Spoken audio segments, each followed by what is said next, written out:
Leader TV जे programme रूबरू में आवां जो मेज़बान डॉक्टर अयूब शेख मूंसां गॾु आहे नामियारो सियासी अॻवान, नामियारो सियासी कारकुन, नामियारो लेखक जनाब एडवोकेट अमानुल्लाह शेख साहब। अमानुल्लाह शेख साहब सां अॼु असां शाहनवाज़ कुंबर जे क़त्ल खां पोइ जी रूदाद ऐं उन में क़ानूनी पासनि ते हिकिड़ी नंढड़ी गुफ़्तगू रखी आहे, उहा अचो त ॿुधूं। साईं अस्सलाम वालेकुम। वालेकुम सलाम। वॾी महिरबानी असांखे टाइम ॾियण जी ऐं असांजे पारां एमरजेंसी में टाइम ॾियण जी वॾी महिरबानी। मूंखे सभ खां वॾो हिकिड़ो सुवालु हीअ आहे जेको असांजे ॾिसंदड़नि वटि बि आहे त आमतौर FIR दाख़िल थींदी आहे, पोइ लाॻापियल थाणो उहो कोशिशि कंदो मुलज़िमनि खे पकड़ण जी। हाणे मुलज़िम पकड़जनि कोन था, क़ानूनी तौरु छा आहे सूरत हाल अव्हांजी नज़र में? क़ानून छा थो चए? डॉक्टर साहब, कानून जी बालादस्ती जेकॾहिं हुजे न त इहे सभई माण्हू गिरफ़्तार थी था सघनि। ऐं जॾहिं उन्हनि जो FIR में नालो आहिनि बि पुलिस जा ऑफिशल्स या पुलिस जा सबऑर्डिनेट्स आहिनि, इन्हनि जी गिरफ़्तारी को एॾो ॾुखियो मसइलो आहे कोन। असुल में आहे त हिकु सिंधीअ में जेको पहाको हूंदो आहे त जुठ बि जहान ख़ान कई, फ़ैसिलो बि जहान ख़ान वटि। हीउ सॼो मसइलो पुलिस पैदा कयो, वरी उन जे लाइ इन्वेस्टिगेशन टीम उहा जेका रखियूं उहा बि पुलिस ते मुश्तमिल रखियूं। इतां खां ग़लतीअ ऐं पंहिंजे माण्हुनि खे बचाइण जो रखियो हुयो। हाणे छा कयूं? हाणे इन खां सवाइ कोन्हे को त हीउ जेको कुझु सिलसिलो थियो आहे न, जेको हीअ गिरफ़्तारी खां बचाइनि था पिया पाण खे, उन में ख़ुदि असांजी स्टेट इनवॉल्व आहे। स्टेट इन लाइ इनवॉल्व आहे त स्टेट जे मथां बि इहो नज़िलो किरे थो पियो त पंहिंजे शहरनि जी हिफ़ाज़त नथी करे सघे। जेको स्टेट जी ज़िम्मेवारी आहे उहा न करे सघी आहे, इन जे करे ही सॼो मसइलो थियो आहे। उन जे करे ही जवाबदार हथ कोन ईंदा। मुंड खां वठी असांजी इन मां राय हुई त इन जे लाइ जुडिशल इंक्वायरी कई वञे, कंहिं जज खे विहारो वञे, उते ई इहा सभु शयूं मसइला हल थियनि। उहे मसइला हल थी न सघिया ऐं हीउ ॾाढो वॾो हिकिड़ो नुक़सानु थींदो जो माण्हू जेके आहिनि क्राइम कनि ऐं पोइ उन्हनि खे वरी शेल्टर जेको आहे स्टेट ॾे पंहिंजे मफ़ादनि जे लाइ। एडवोकेट साहब, तव्हां जेका ॻाल्हि कयो था त हुकूमत जे पारां हिकिड़ी बेअमली, नाअहली ऐं दिलचस्पी न हुजणु, इहे सभु शयूं साम्हूं आयूं आहिनि, ठीकु आहे। पर हिकिड़ी बेअमली मुल्क जे ऐं ख़ासि करे सिंध जे पॉलिटिकल पार्टियुनि जी बि नज़र थी अचे। अव्हां हिन सॼे मामले में ॾिठो हूंदो त मांझी फ़क़ीर त बीठो आहे, पंहिंजा सिंधू नवाज़ त बीठी आहे, ॿिया उते माण्हू बीठा आहिनि उमरकोट में, हिते कराची प्रेस क्लब ते या टिनि तलवारुनि ते माण्हू त गॾु थिया। पॉलिटिकल पार्टी कान्हे, पॉलिटिकल तनज़ीम कान्हे। इहो छा आहे? जंहिं ॾींहुं मांझी फ़क़ीर उते पहुता, इहे सभई पहुता असांजा दोस्त, मां उन ॾींहुं पंहिंजे वाल ते रखियो हो त हिते पॉलिटिकल पार्टीज़ कोन्हनि के फ़र्द आहिनि ऐं फ़र्द जेके आहिनि कंहिं बि पॉलिटिकल मूव खे अॻिते वधाए न सघंदा आहिनि। हाणे अचूं था तव्हांजी असली ॻाल्हि ते त पॉलिटिकल पार्टियूं छो ग़ाइबूं? पॉलिटिकल पार्टीज़ हिन वक़्तु जॾहिं आउं तव्हां सां वेठो आहियां, पॉलिटिकल पार्टीज़ मुकमिल तौरु डिक्लाइन में आहिनि। मुकमिल तौरु उहे 21वीं सदीअ खे सम्झनि कोन था, उहे 20वीं सदीअ में वेठा आहिनि ऐं उन जे करे सियासी पार्टियुनि को बि उन में इनिशिएटिव न वरितो। उन जो नुक़सानु असांखे कहिड़ो थियो त हीउ मसइलो पॉलिटिकली जेकॾहिं थोरो अॻिते अञा वधिया त अञा वधीक नतीजा ॾे हा, पर हीउ सॼो फ़र्द आहे उते गॾु। उहो फ़र्दनि जी पॉलिटिक्स जेका आहे उहा फ़र्द जे लाइ महदूदु हूंदो आहे, उहा क़ौमी पॉलिटिक्स जे लाइ एॾो कराइतो असरु न कंदी आहे। ऐं बार बार अॼु बि मां रिपीट थो कयां त सियासी पार्टियुनि जो फेल्यूअर आहे। पर ही जेके तव्हां फ़र्द था चओ त उन सां गॾु सिंध जो हिकिड़ो शऊर बि त मौजूदु आहे न, जंहिं इन क़िस्म जी इंतिहा पसंदी खे रद्द कयो आहे। जंहिं नमूने तव्हां ॾिठो आहे उमरकोट खां वठी कराची ताईं या सॼी सिंध में, जंहिं नमूने सां डॉक्टर कुंभार जे हवाले सां माण्हुनि वटि जज़्बो आहे। डॉक्टर कुंभार त कंहिं पार्टी जो लीडर कोन्हे, न का पार्टी त कान्हे, न ऐं हिकिड़ो फ़र्द आहे। हा, ठीकु आहे।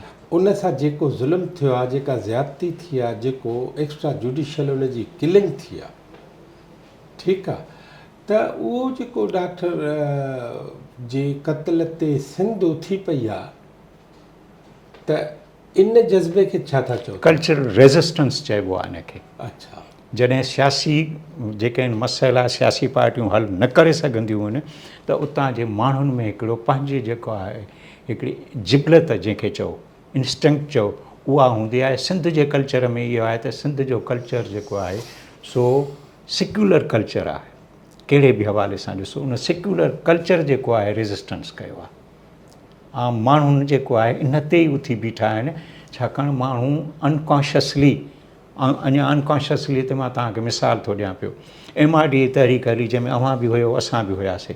सिंध जो माण्हू उन में जेतिरो काहे पियो को बि प्राउंस न काहे पियो, छो त सिंध जे माण्हुनि जे पुठियां उहो अहसास महरूमी भुटे साहिब जे क़त्ल ऐं उन खां पोइ बार बार जेको पर आहे हुन में हिकिड़ो फ़र्क़ु आहे। मां कटिया थो वञी ॻाल्हि त पॉलिटिक्स इन्वॉल्व हुई टोटल। हा, पॉलिटिक्स बाद में इन्वॉल्व थी साईं। न साईं, पॉलिटिकल MRD जी तंज़ीमुनि त ठाहियो आहे। पहिरियों मुंहिंजो अर्ज़ु ॿुधो न, इन सॼे प्रोसेस में मां हुयुमि। पॉलिटिकल पार्टीज़ सिर्फ़ु सॾु ॾिनो, ऑर्गेनाइज़ न पे करे सघियूं जॾहिं असां पाण गिरफ़्तारी पे ॾिनीसीं, पर जीअं जीअं पब्लिक ईंदी वई न तीअं पॉलिटिकल पार्टीज़ खे बि बैकअप मिलंदो वियो।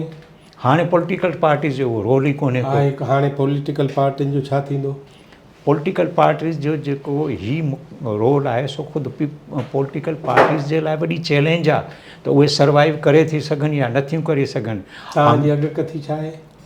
मां सम्झां थो त इन जी जॻह ते नओं पॉलिटिकल कल्चर अचे, बाक़ी हिननि खां ॻाल्हि ज़ोर आहे। भला अव्हां जे ख़्याल में हिकिड़ो तव्हां सां वास्ते में सुवाल बि न आहे, पर मां बैसिक पॉलिटिकल वर्कर जे अव्हां खां पुछां थो, पाकिस्तान पीपल्स पार्टी जेका हुकुमरान पार्टी आहे उनजो फ़ाइदो थियो आहे हिन सॼे मामले में, नुक़सानु थियो आहे? ॾाढो नुक़सानु थियो आहे। अच्छा। हा, पीपल्स पार्टी हाली महसूसु नथी करे, पर हिन जो नुक़सानु थियो आहे।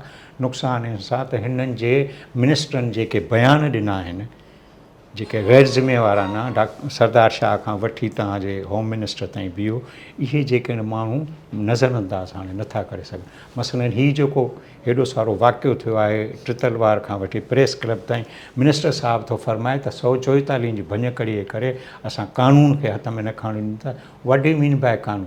माण्हुनि जे लाइ कानून हूंदो आहे, माण्हू कानून लाइ न हूंदा आहिनि। त तव्हां माण्हुनि खे जेको आहे सो इन नमूने तशदुद कयो, इन नमूने माण्हुनि खे चओ त ही 144 जी भञकड़ी आहे। 144 जी भञकड़ी डॉक्टर साहिब का ॻाल्हि ई नथी रखे पई। कोर्ट में तव्हां वञो उन वक़्तु ज़ामिन मिलंदो। ही गैर ज़िम्मेवारीअ जो मुज़ाहिरो सॼी सिंध गवर्नमेंट जी काबीना कई आहे। सरदार शाह जी स्टेटमेंट आहे त मां हिन खे जेको आहे हितां चयोमांनि त हिन खे सेफ नमूने वञी हैंडओवर कयो, जितां जी FIR आहे उन जे बजाए मीरपुर ख़ासि में हिन खे हैंडओवर कयूं।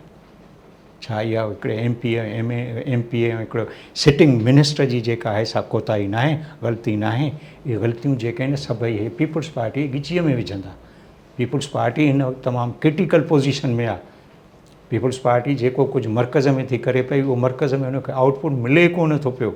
सिंध में पीपल्स पार्टी पंहिंजी ॾींहों ॾींहुं जेका आहे सा हैसियत क्रिटिकल लफ़्ज़ थो इस्तेमालु कयां।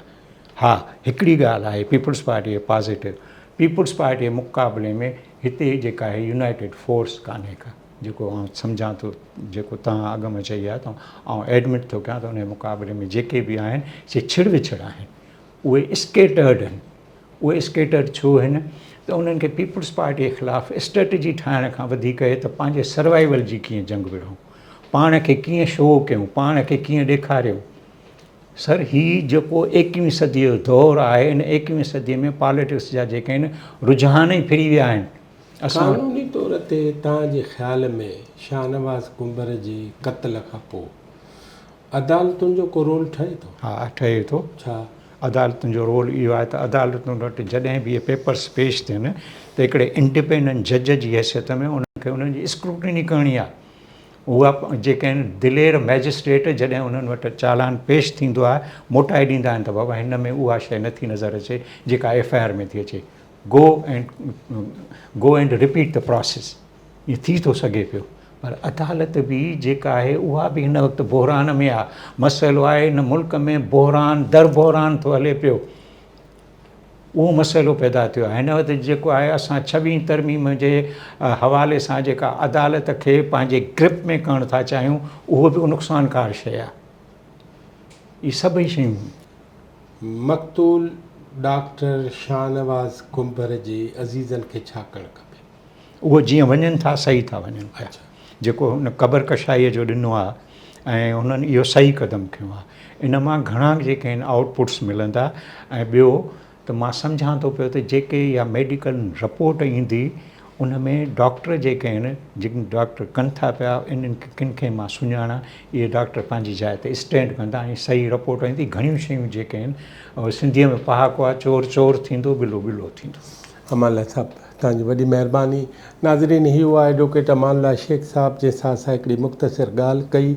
ऐं वेंदे वेंदे तव्हांखे ताज़ी ॻाल्हि हीअ ॿुधायां त अॼु उमरकोट में डॉक्टरनि ऐं मैजिस्ट्रेटनि जी टीम मक़तूल डॉक्टर शाहनवाज़ कुंबर जे मड़ खे ॿीहर क़बर मां खोटे ऐं उनजी ॿीहर उन जा सैंपल्स ऐं जुज़ा हासिलु कया आहिनि।